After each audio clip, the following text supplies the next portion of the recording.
Hey now everybody, welcome to inglet.org. I'm Professor Eilen, and today we are discussing the Distance Ed discussion group peer response.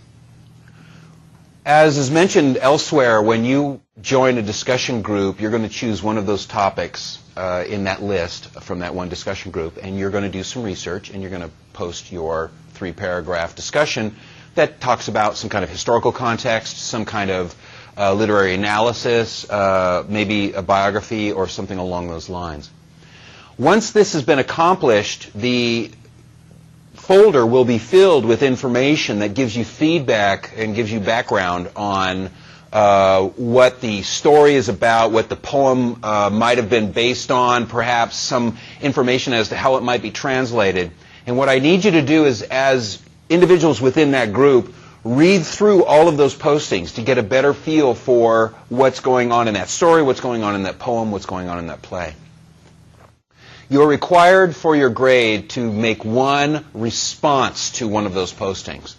This is your one opportunity in the class to respond in a more personal way rather than just dry analysis.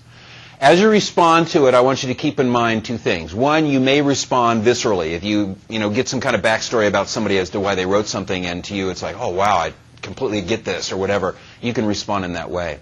But you must also add to that a certain level of objective analysis in which you say, however, I also understand that this is historically common, historically uncommon. This is like this other author, this is like this other person. In other words, make a connection that demonstrates that you're not just responding in a visceral way, in a personal way, but also at the same time in an intellectual way, from the perspective of somebody who is educated and who understands that this work is either iconic or emblematic of what's going on either at the time, within a particular social group, something along those lines.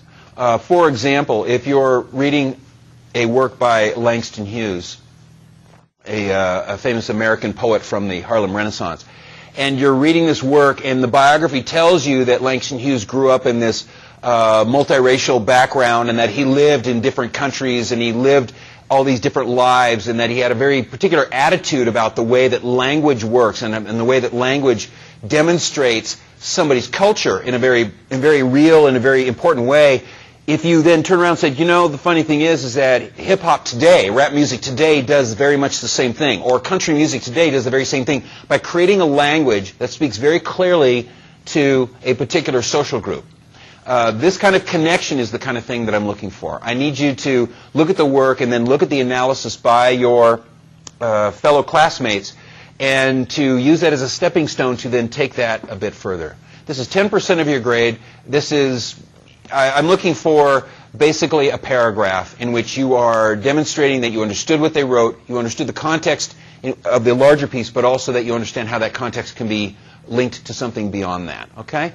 Use this as an opportunity to stretch yourself a little bit and to find something both within yourself and without yourself and bring those two things together. Okay? Stay in touch.